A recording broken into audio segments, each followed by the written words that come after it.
आज की जो घटना है वो एक टेम्पो चालक की है। ना तो ये कोई कहानी फ़िल्म से ली गई है, ना तो कोई किताब से मैं बता रहा हूँ। ये सिर्फ़ टेम्पो चालक की बताई हुई कहानी मैं बता रहा हूँ। तो टेम्पो चालक का नाम होता है रमेश। रमेश करीब 15 सालों से टेम्पो चला रहे होते हैं। ये दिन में शहर के बीच से माल उठाते और रात में हाईवे के पास जंगल होते हुए जंगल के बगल में एक कस्बा था, वहाँ माल छोड़ते। इनका यही काम था।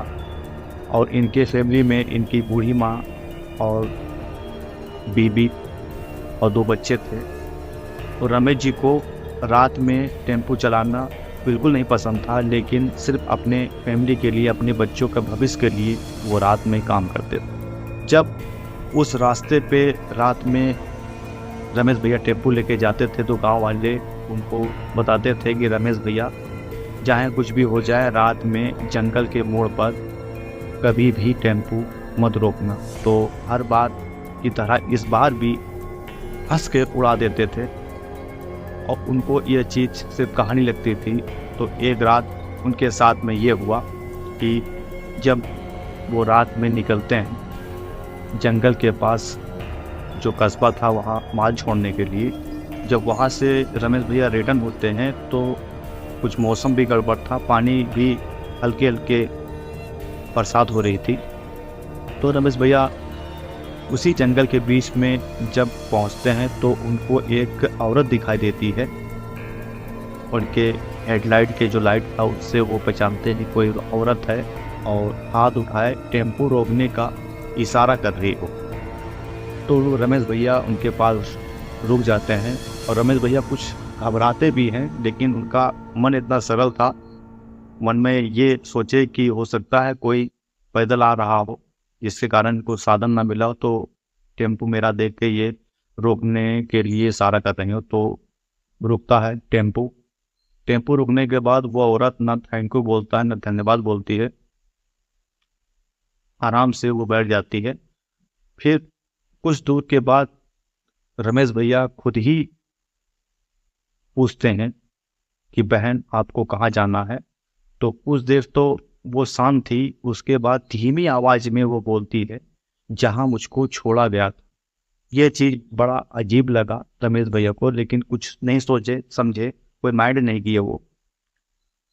तो रमेश चलते रहे। फिर शीशे में वो देखने की कोशिश करते हैं तो उनको कोई दिखाई नहीं देता है, लेकिन सांस लेने की आवाज उनके कान तक पहुंचती। फिर उनको कुछ एहसास होता है कि टेम्पो उनका भारी होने लगा है, कुछ जाम चलने लगा है। तो ये करते करते धीरे धीरे जंगल के बीच में जैसे ही पहुंचते हैं, रमेश भैया का टेम्पो बंद हो जाता है। बंद होने के बाद वही हाँफते हुए और थोड़ा डरते हुए शीशा को फिर से ऐसे करते हैं जो पीछे का हिस्सा वो देख सकें। तो अब उनको दिख जाता है वो औरत जिसका आधा फेस जला हुआ था और आधा सही था। उनको अपने टेम्पो से ही कुछ एक बहुत दुर्गंध सा महसूस होने लगा।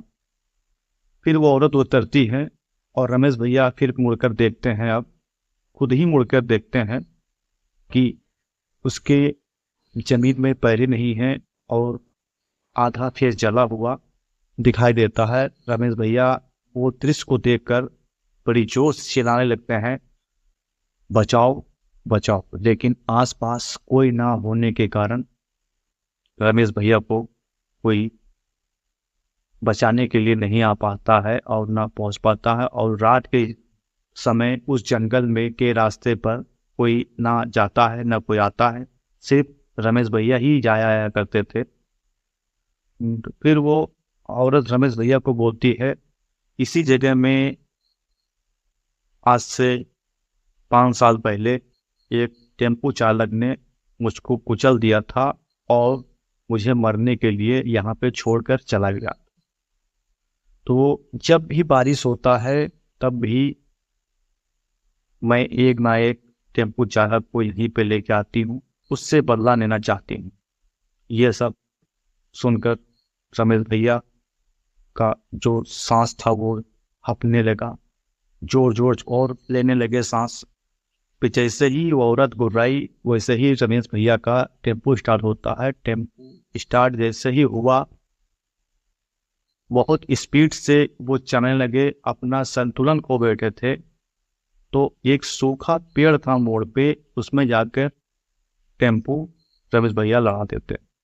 तो रमेश भैया उसी जगह पे बेहोश हो जाते हैं, उनको होश ही नहीं था रात में उनके साथ में क्या क्या हुआ नहीं हुआ। ये तो बहुत अच्छा कर्म किए हुए थे कि जो रमेश भैया आज हम लोग के बीच में हैं। तो लड़ जाता है, फिर सुबह होती है, फिर जो है उस जगह रास्ते से आना जाना स्टार्ट होता है। तो गांव वाले देखते हैं ये तो रमेश भैया है, तो रमेश भाई को जल्द से जल्द वहां से ले जाकर हॉस्पिटल में एडमिट कराते हैं। 2 से 3 महीने लगे उनको ठीक होने में, उनका इलाज चलता रहा और आज की डेट में रमेश भैया ठीक है। उसी दिन से कभी भी रमेश भैया ने टेम्पू नहीं चलाया, टेम्पू चलाना छोड़ दिए, उस रास्ते में रात में आना जाना छोड़ दिए। और ये थी रियल घटना टेम्पू ड्राइवर रमेश की। और मैं आप लोग से ये पूछना चाहता हूँ, क्या रियल में ऐसे अभी भी होते हैं? क्या ये पॉसिबल है ऐसा होना? अगर आप कुछ जानते हैं तो कमेंट में ज़रूर बताइएगा। वीडियो अच्छा लगा हो तो एक लाइक और सब्सक्राइब कीजिएगा। मिलते हैं कोई नई हॉरर स्टोरी में, तब तक के लिए जय हिंद।